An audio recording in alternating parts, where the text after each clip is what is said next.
사자보이즈는 영화 K-팝 데몬 헌터스에서 혜성처럼 등장한 5인조 보이밴드다. 하지만 그들의 진짜 정체는 저승에서 올라온 악령들로 인간의 영혼을 빼앗아가려는 사악한 음모를 실현시키기 위해 데뷔했다.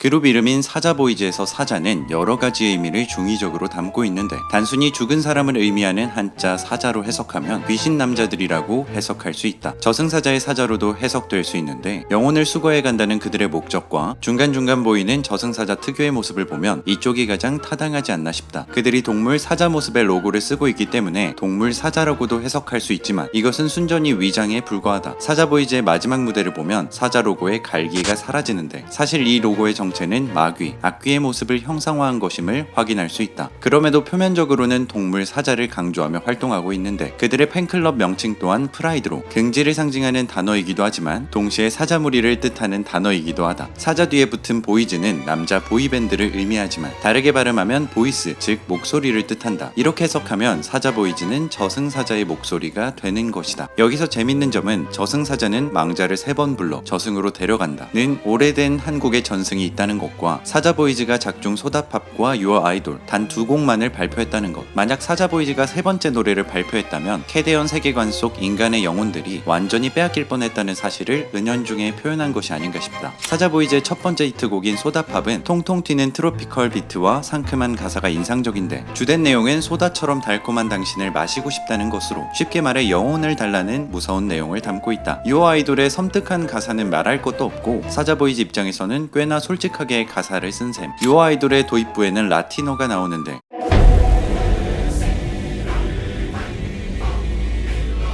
해석하면 진노의 날에 저주받은 주인께서 불길 속에서 너희를 잿더미로 흩어버리시리라, 영원토록 이라는 뜻이다. 즉 인간들을 모두 귀마의 불꽃에 재로 만들겠다는 것. 이 곡에서 사자보이즈는 더 이상 숨길 것이 없다는 듯 저승사자의 모습을 하고 무대에 등장하는데, 상큼했던 데뷔곡과 반대로 섹시한 남성미를 강조하면서 한국 남자 아이돌들이 보여주는 행보를 그대로 재현한 것이 감상 포인트다. 무대 배경으로 불꽃이 일렁거리는데, 이것은 저승의 지배자이자 사자보이즈의 기획사 사장 귀마가 직접 등장해 무대 연출을 도와주고 있는 것이다. 참고로 이 귀마 사장님의 이름은 마귀를 거꾸로 한 것으로 추정된다. 이처럼 소속사 사장도 열심히 현장을 뛰고 있는 그룹이지만 무엇보다 리더인 진우의 존재를 빼놓을 수가 없다. 후에 소속사와의 불공정 계약을 깨닫고 팀을 탈퇴하긴 하지만 어쨌든 사자보이즈를 결성하는데 가장 큰 역할을 했기 때문 모든 멤버들을 직접 뽑고 훈련시킨 것으로 보이는데, 400년간 지옥 훈련, 말 그대로 지옥에서 훈련시켜 실력파 멤버들을 만드는 데 성공했다. 진우는 사자보이즈의 리더다. 포지션은 센터, 메인 보컬을 맡고 있으며 국적은 조선, 나이는 400살이다. 연상을 좋아하는 팬들에게 크게 어필이 되었을 듯한데, 살면서 이 정도의 연상은 좀처럼 만나볼 수 없기 때문이다. 진우는 지금으로부터 400년 전 가난한 집안에서 태어나 비파를 연주하고 노래하며 생계를 이어가지만, 당시 조선은 임진왜란을 겪고 혼란스러운 시기였기 때문에 음악가라는 직업만으로는 대중적으로 먹고 살기 힘들었다. 하지만 진우의 가능성을 눈여겨본 귀마가 그에게 접근해 성공을 빌미로 거래를 제안했고, 이 거래를 받아들인 진우는 음악 실력을 인정받아 궁궐에 입성한다. 하지만 이 과정에서 어머니와 여동생의 존재는 거래에 포함되지 않았고, 결국 진우 혼자만 궁궐에 입성함으로써 그는 가족들을 버렸다는 큰 죄책감을 안고 살아가게 된다. 하지만 영화 초반부를 보면 진우의 가족으로 보이는 인물들이 스쳐 지나간다. 만약 이들이 정말 진우의 가족이라면 그들이 비록 궁궐에는 함께 들어가지 못했지만 무사히 잘 살아가고 있다는 것을 의미하니 어느 정도 다행이지 싶다. 하지만 이 사실을 모르는 진우는 400년간 귀마의 밑에서 일하며 괴로워하는데, 최후에는 루미를 보며 자신의 죄를 인정하고 목숨으로 속죄하는 모습을 보인다. 여기서 진우의 영혼이 푸른색 빛을 발하는데, 악령의 영혼이 검붉은색임을 감안하면 진우는 악령이 아닌 인간으로서 성불했다는 의미. 400년간 자아를 잃지않은 강력한 영혼의 힘을 빌려 루미는 귀마를 무사히 제압할 수 있었기 때문에 진우는 영화에서 정말 결정적인 역할을 했다고 볼 수 있다. 참고로 그의 외형은 차은우와 남주역에서 영감을 받았다고 한다. 다음은 에비. 그는 선명한 복근을 무기로 진우 다음 가는 존재감을 보여주는 멤버다. 개인적으로는 악령일 때가 진짜 치이지 않나. 이름이 앱이라서 뭔가 좀 패드립 치는 것 같지만 이 이름은 복근을 뜻하는 영단어 앱스에서 따왔다고. 그룹 내 포지션은 메인 댄서, 리드 래퍼, 서브 보컬이다. 서로 별다른 케미가 없는 다른 멤버들과 달리 앱이는 진우에게 어깨 동무를 하는 등 꽤 생동감 있는 모습들을 보여주는 편이다. 남성스러운 그의 외모와 성향은 그의 모티브가 도깨비이기 때문이라는 말도 있다. 이름 또한 도깨비에서 앱이를 따왔다고 생각하면 꽤나 그럴듯한 추측. 다음은 같은 캐릭터는 B자 돌림인 베이비. 이름처럼 귀여운 외모가 특징인데 낮은 목소리로 랩을 하는 반전 매력을 갖고 있다. 팀의 막내이며 포지션은 메인 래퍼, 서브 보컬이다. 헌터 트릭스로부터 도망칠 때 에비의 등에 업혀서 퇴장하는데 둘의 이름을 생각해보면 참 묘한 광경이 아닌가 싶다. 베이비의 모티브는 어린아이가 죽어서 되는 귀신인 태자귀인 것으로 추측되고 있다. 베이비는 사탕을 빨거나 물을 마시는 등 항상 먹을 것을 놓치지 않는 모습을 보여주는데 이런 탐욕은 태자귀와도 일치하는 지점이다. 태자귀는 어린아이를 굶겨 음식에 집착하게 만든 후 죽으면 탄생한다는 전승을 갖고 있기 때문이다. 그의 외형은 방탄소년단 지민을 참고했다고 하는데 개인적으로는 머리 색깔도 그렇고 랩도 그렇고 DNA 시절의 슈가와 더 닮지 않았나 싶다. 미스터리는 눈을 가린 신비주의 컨셉의 멤버다. 성은 이씨로 추정되는데 왜냐하면 미스터 리이기 때문이다.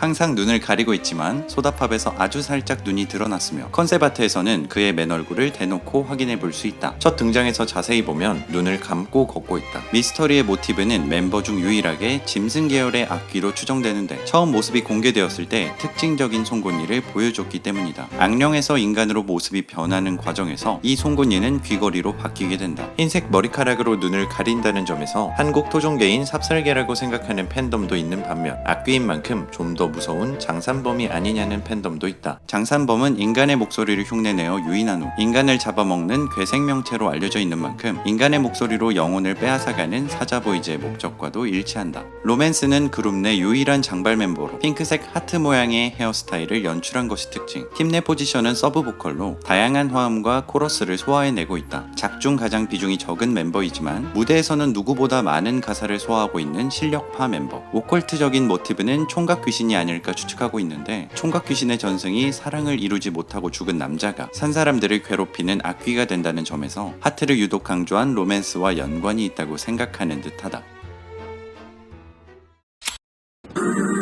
조선 후기 민화 호적도를 보면 까치와 호랑이가 한 그림에 함께 그려져 있다. 영화 속에서도 까치와 호랑이가 함께 다니며 진우를 도와주는 역할로 등장하는데 까치의 이름은 의심스러운 눈이라는 뜻에서 유래한 수지라고 한다. 발음에 따라 서씨라고 읽어도 된다고. 호랑이의 이름은 더피라고 한다. 해외 밈 중 하나인 미스터 더프의 사시눈에서 영감을 받았다고. 호작도 민화 속 우스꽝스러운 호랑이의 모습처럼 더피 또한 다소 맹한 인상을 하고 있으며 이를 보며 비웃는 까치의 모습처럼 수지는 다소 시니컬한 인상을 하고 있다. 이 둘은 이번 영화의 신스틸러들인데 영화 전개가 워낙 빠르고 내용이 꽤나 무거운 만큼 자칫 심각해질 수 있는 분위기를 잘 완화시켜 주었다. 이 둘은 영화가 크게 흥행하며 덩달아 큰 인기를 얻어 삼성전자 광고까지 촬영했다. 더피가 처음 등장할 때 으르렁거리며 다른 악귀, 악령들을 위협하는데 이는 호랑이가 잡귀와 애군을 물리치는 신령한 동물이기 때문이다. 더피와 서씨는 저승에서 머무르기도 하지만 헌터인 루미의 방에서도 머무르는데 이는 이 두 요괴가 어느 한쪽의 편을 들지 않는 중립적인 존재이기 때문이라고 한다.